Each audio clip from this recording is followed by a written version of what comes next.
Hey everyone, I am Lori Ricciardoni. You are listening to A Taste for All Seasons.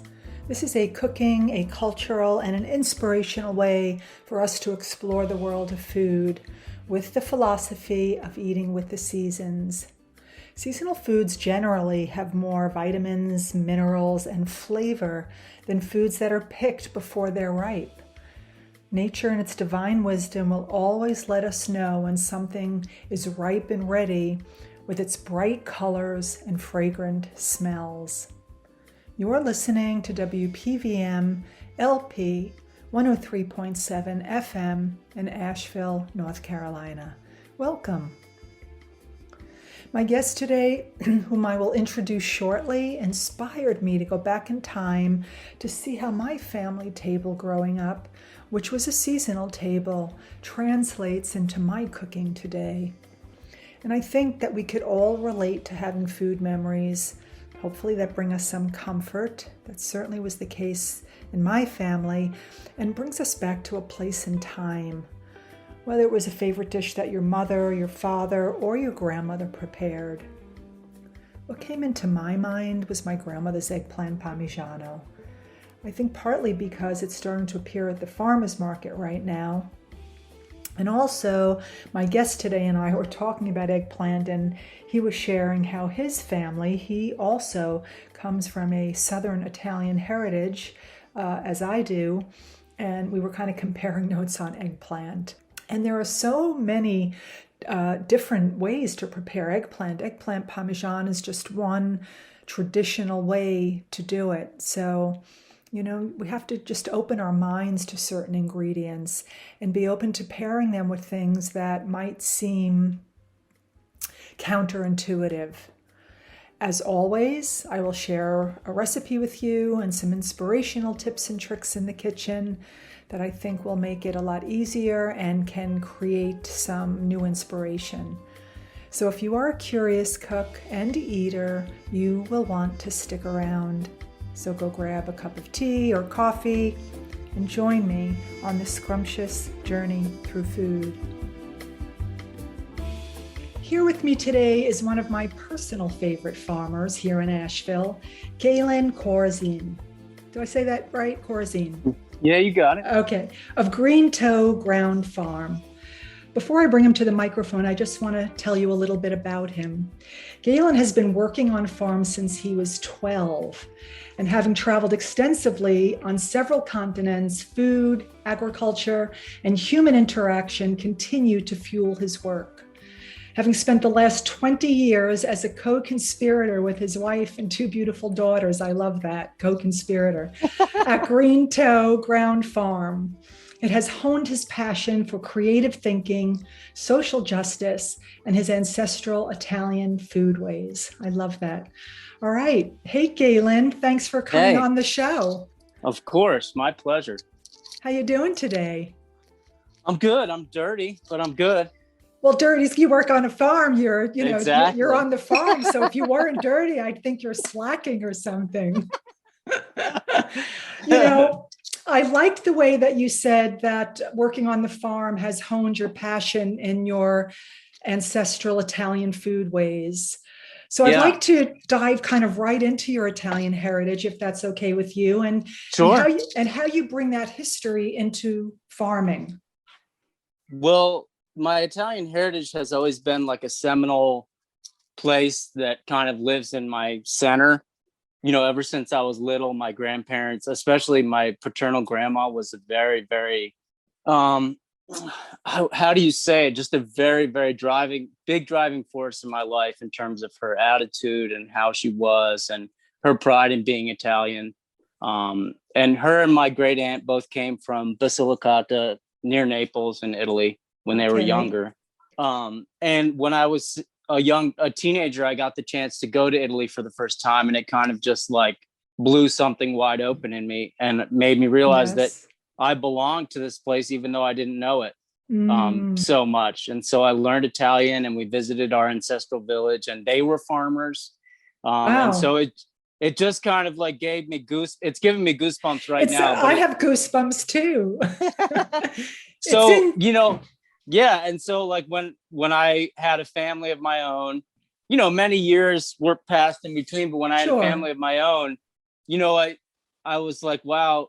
I mean, I've always been proud to be Italian American, always, because, it provides me something different than your kind of like run of the mill American. It's something that you Yes. can dig deep into, and there's a thousands of years of history to draw on. And, it's something that I find immense joy in. And so really it was like the discovery of making homemade pasta that really just launched me and my family into just like it's a daily, weekly, yearly thing. We give me some flour, give me some eggs, give me a rolling pin, and I'm good to I, go.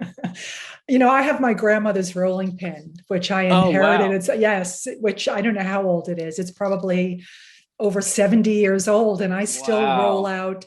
Now I'm a gluten-free chef now, so my Okay. gnocchi and my pasta is gluten-free, and I've actually been able to, perfect that a little bit. But I Wow, that's love that cool. yeah, I love that you're making pasta, and of course, being Italian as well, Italian American, I feel very proud about that, and always, pull from that background as well. Now, does your family, your daughters work on the farm? I know your wife does. Yeah, my daughters have, like, in the past. One is 21 now and one is 16, so Okay. their interest in the farm, let's say, has waned a little bit, but they possess the skills. I mean, they've been, we when they were super young, we put them in the sling and had them out there while we were hoeing, while we were mechanicking, while, we included them from day one in everything. So, we have animals. We have, they've been drinking raw milk and eating fresh on farm meat and stuff since they were born. So The way that we're supposed to live life, really. And it's so beautiful that you bring that, because that, when I think of my Italian family and all that background, that was just, it's a way of life. And I love exactly, that you're bringing that exactly. into your daughters who, are from here and young, which is so easy to lose track of those traditions. So hats off to you, Gaelan, that you're really Thanks. instilling that in your family. That's beautiful. Um, so I hear something kind of sizzling there. What have you got going on back there? Are you? So right before I, right before I got on the call with you, I was frantically down at the farm, like, what should I make for dinner? Oh my God, what is that? So the first broccoli's coming in. So I was like, oh man, I need to braise up some broccoli. So I'm going to do that with some garlic, some red pepper flakes, salt and pepper. And then I think I'm doing sauteed squash with fresh red onion, um, salt and pepper, then turn it off, throw in some cream and a little basil and just let it be done. Okay, what time is dinner? Wait, wait, You're wait. always welcome, Lori. Well, I'm You're going to always take you welcome. up on that. Absolutely. And maybe sometime we can actually cook together, That would be because great. I mean, to be in the kitchen with someone that is equally as passionate, because food is, I could talk about food all day long. Yeah, So same here. I hear that. I mean, your passion is so coming through. So it kind of answered one of my questions. Just kind of wanted to know what you're whipping up these days. You talked about the harvest, your broccoli's coming up. I look forward to having that. So it sounds like your cooking, is connected to what you're growing, and that's what the recipe at hand Yeah, will, kind of be part of. exactly. And you know, did you ever have you ever cooked with like Marcella Hassan's books at all? I have not. So I Oh, just like, I use her philosophy as a base, which is create a tasty base and everything else follows. That's kind of like my I love philosophy that. of cooking. And earlier you named all the ingredients that I think, you had a little heat in there, you had your pepper flakes, your acidity, some fat. You just named all the ingredients that, if you have good ingredients, which you do, your ingredients are beautiful, and I'm so grateful for them. Um, that you don't need to do too much. Exactly. The And simple, and I yeah, and I think that, sorry to cut in on you, no, but no, I no, no, think no. that simplicity also is what I love about Italian food, is that it's not some huge, work, an opus. It's like you sit down at a table, you eat with your fingers sometimes, and it's just, you go into the garden, you pick some stuff, you chew on a radicchio leaf, you eat some cheese, you get some crusty bread, and that's it. Yes, dip it in some really beautiful olive oil from Exactly. Tuscany, and you're Yeah, set. exactly. That's really true Italian food. Of course, as you know, Italian food here in America, it's very different. And Right. I'm currently working on a seasonal gluten-free cookbook that's Oh, Italian wow. based. Yeah, so I'm Nice. really excited about that. And I talk about, what is Italian cuisine, because it's not what most people think. It's what you Right. just described. I remember you telling me that, your ancestry is from Abruzzo. And, I Mm-hmm. remember a time, it was years ago, that because I was there, I traveled pretty extensively through Italy, having that beautiful red Montepulciano wine, which they're known Yeah. for.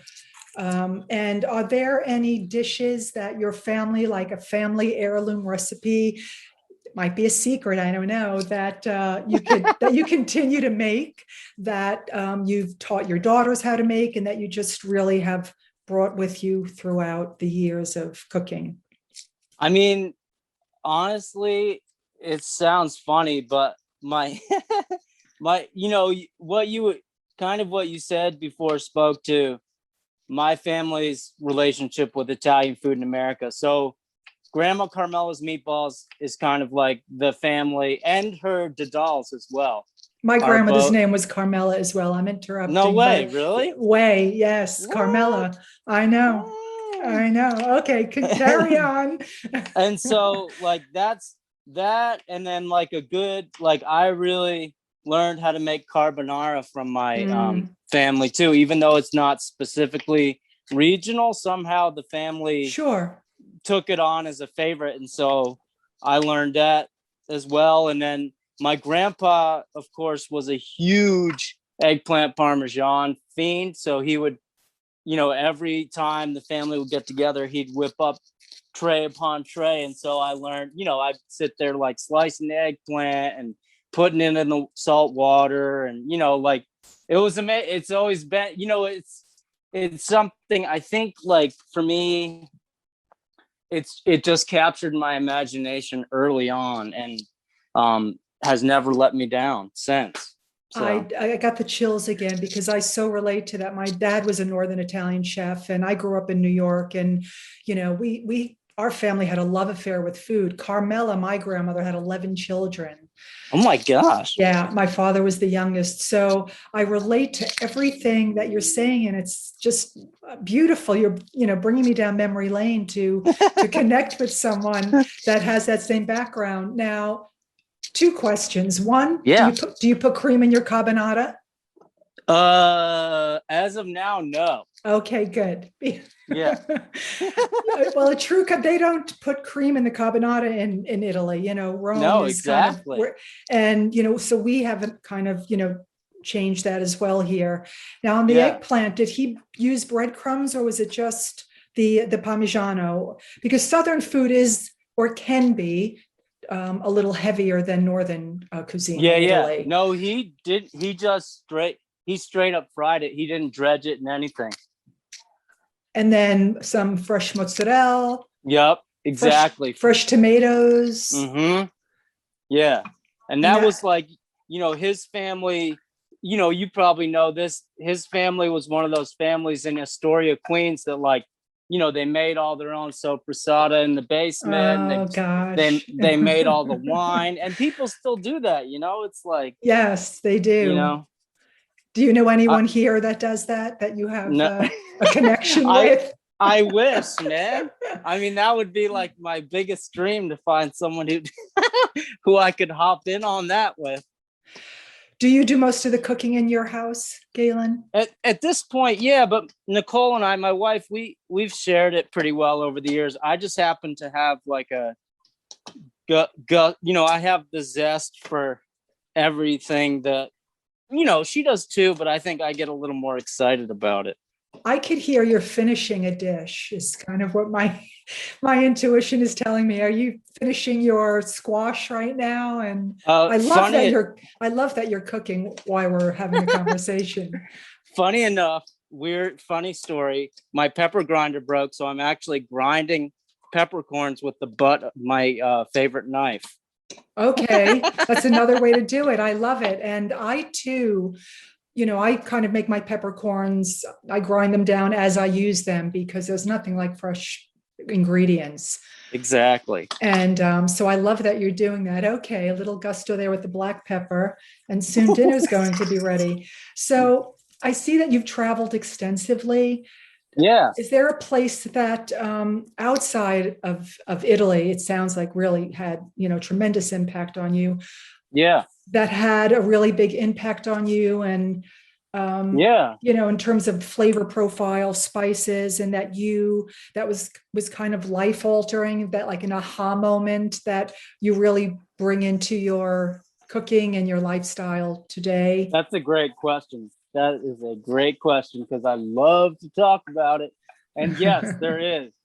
When my wife was just graduated college and we were 21, we flew to Jakarta from LAX and Okay. got off the plane, took a taxi to the center looking for like a cheap hotel or a youth hostel or whatever. And I really wanted to eat the gado-gado, like the Indonesian super spicy peanut sauce. And so Love it. we found a gado-gado stand, super jet lagged, and we sat down and they had it covered with sweet potato greens. And that was probably the most amazing meal I ever had. And so I was hooked on South Asian cuisine from then on as well. That's probably been the other great love of my life besides tacos, I guess. But Well, yeah. Go the ahead. simplicity, the cilantro, the constant it changes like valley to valley sometimes in South Asia, like how people prepare things, but Sure. sticky rice and just like it just reminded me of it's that same kind of like salt of the earth, people close to the land food that is so delicious that I love everywhere I go. But I think the Southeast Asian cuisine from Indonesia all the way to India won my heart. It's funny. I mean, you just said you were 21, so I don't know how many years ago that was, but you still remember that meal. And Oh my you God, threw yeah. me back to the first time I went to Italy. I actually went to Napoli and Sicily, and I Oh, nice. remember it was just so south, because my background is southern as well, and I Okay. was never that big a fan of calamari. But of course, I only had it here. But when they Right. laid it out with nothing but olive oil and flaky salt and a little Oh lemon yeah. wedge that I was cutting with a fork, I Yep. could it transformed my taste for calamari. I But of know. course I haven't really had it in that way since. But just the Right. simplicity and the authenticity, and of course the love and the passion. I think it depends who's making the dish too. Would you agree? Oh gosh, yeah. I mean, I think, and that's, I mean, not to over stereotype, but that's also one thing that I love about Italian, the Italian experience is just whatever. Passion is everywhere and it's not hard to find. And so that's just something I'm passionate about, is being passionate. So yeah. And you could always find some ingredients. There's always, I was told, it's like, Laura, we could have nothing in the house and you could whip something up. And, that's how I was brought into the world, and my family, just a few Yeah. ingredients. They didn't have a whole lot. It was simple. They did have a vegetable garden, not a farm, but, Okay. we grew up with going outside, asking Carmela, my grandmother, what's for dinner? And she said, let's go see what, if the tomatoes are Oh, that's great. ready, or, the squash blossoms that we would stuff with Oh, some ricotta and beautiful herbs yeah. and simmer in a little tomato sauce. So Oh my God. I know it really doesn't take much. Have you, so you mentioned broccoli. What else is the farm harvesting right now? What do we have to look forward to? Um, like squash and cucumbers are starting for us, and like beets and carrots. So it's kind of like there's still greens and stuff because our microclimate, we have very cool nights, so we're able to Yes. make greens hold over through midsummer. So in addition to all the greens, yeah, we got like the broccoli, the cauliflower, carrots, beets coming on, cukes and squash. And once that starts, it's like I don't even eat breakfast. I just just go out there Yes. and nibble. Have you ever, speaking of squash, and I actually have some of your squash still in my kitchen that I'm Oh, just going nice. to saute this evening, little olive oil and marjoram. Have you ever added marjoram to your summer squash? No, but that sounds amazing. Galen, it is fantastic. But that just the Really? salt, lemon, olive Okay. oil, and the marjoram with the summer squash All is right. really All right. special. It's an undervalued herb, I think, I marjoram. agree. Yeah. Do you herbs? Do you grow any herbs? I don't. Yeah, we Yeah. grow, Okay. what you would probably consider like the trifecta or quadrifecta of Yeah. normal culinary herbs like dill, basil, Yes. parsley, and cilantro. Yes. Yeah. Yes. Any final thoughts or anything you'd like to share um, before we sign off, which I could talk to you and we will continue to have conversations, I hope. And I really would love to take you up on coming to the farm and making a meal Yeah, together would be of course. incredible. I have just one last question, actually. Yeah. Do you do any events on the farm? Yeah, actually we do. For the last 12 years, we've done like fine dining on the farm, kind of like a farm dinner style. So like a five, Beautiful. 6 course meal, which we started initially doing everything ourselves, but It's a lot. it was a lot. I was making pasta for like 80 people Oh my plus like gosh. multiple other, courses. And it was Wow. just, yeah, Yeah. it was intense. It was beautiful. But so we in the last like 10 years, I'd say the last 8 years, we've switched to having some of our friends who are chefs come out and do those events for us. And we just kind of like provide support and they You get it host done. it. Yeah. Yeah, exactly. But it's on your farm. So will you do that again? Oh yeah, our last one that we did was to benefit one of our friends who's a black female farmer, and it was kind of billed as a reparations dinner. So the chefs donated their time, and we had people come out. And Dallas, who's the young woman, she spoke, and it was really great. She's a good friend, and that was really nice. So that's the last one we did, I think, in 2019. Okay. Yeah, Well, the right. last year and a half has been, you know. So again, anything just you want to say before we sign off here? I mean, I appreciate you having me on, and it's really nice to chat about food. As you can tell, that's kind of like what turns my crank. So Yeah, that comes through loud and clear, Galen, really. And you've inspired me a lot today. So thank you for that. yeah, And I will see you at the market soon. great. Thanks, Lori. Okay, Loved it. Loved it. Loved the time. Loved the chat. Thank you good. so Me much. too. And bon appetito. Grazie. Ciao. Ciao. If you'd like to get further info on Green Toe Ground Farm here in Asheville, visit their website. It's greentoegroundnc.com. Also, Gaelan is at the North Tailgate Market here in Asheville every Saturday between 8 and noon.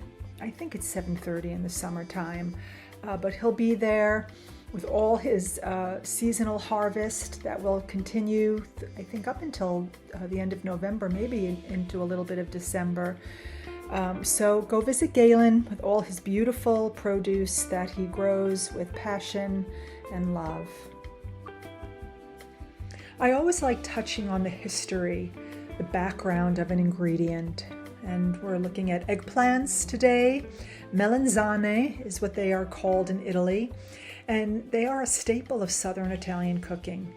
And eggplants actually have a fascinating history, both culinary and medicinally. And this old world food was introduced to southern Italy by the Arabs in the 15th century. And as the story goes, melanzane was consumed by fearless foodies in the Calabrian and Sicilian regions of Italy. So when you hear a pasta dish that is identified as a Sicilian-style dish, it often has diced eggplant in addition to tomatoes and some fresh mozzarella. That sounds really good to me. And in ancient Roman gardens, the white-colored melanzane species were cultivated as purely ornamental plants. What a shame, in my opinion. Eggplants can have a reputation of being bitter and soggy, but with the right technique and that other ingredient that I talk about, thyme, it's simply not the case. Most eggplants these days are actually bred to be a little less bitter. Every once in a while you might still get one that is. And the reason for this is likely because they're old. Young, fresh eggplants that you get from the farmer's market are rarely bitter because they're newly picked. They're younger. That has been my ongoing experience, and I've been getting eggplants at the market, the farmers markets, for a long time, and they're nothing short of delicious. Some inspirational tips and tricks in the kitchen, just in case that you worry that the eggplant might be bitter. That might be your experience, but really, if you just slice it or cube it and then salt it liberally and allow it to drain for about an hour or so before cooking, putting the salt on the eggplant will that's my Brooklyn in me, draw out excess moisture and the bitterness along with it. And after they have sat for a little bit, just rinse them with some filtered water, lay them out on some paper towels to remove any additional moisture that they might have. So that if you're going to cover them with breadcrumbs, if you're making that eggplant parmigiano, or even just, a little light saute or a light fry or baking them in the oven, all of those techniques are delicious when you start with those young, beautiful eggplants. You will have a much crispier eggplant dish. My grandmother actually used to soak the slices in milk before making her eggplant parmigiano. And not only does that remove some of the bitterness, but it also created a creamy finish. You're going to find a lot of different shapes and sizes of eggplants at the market. I like to gather them all because what that does is it creates variety in a dish.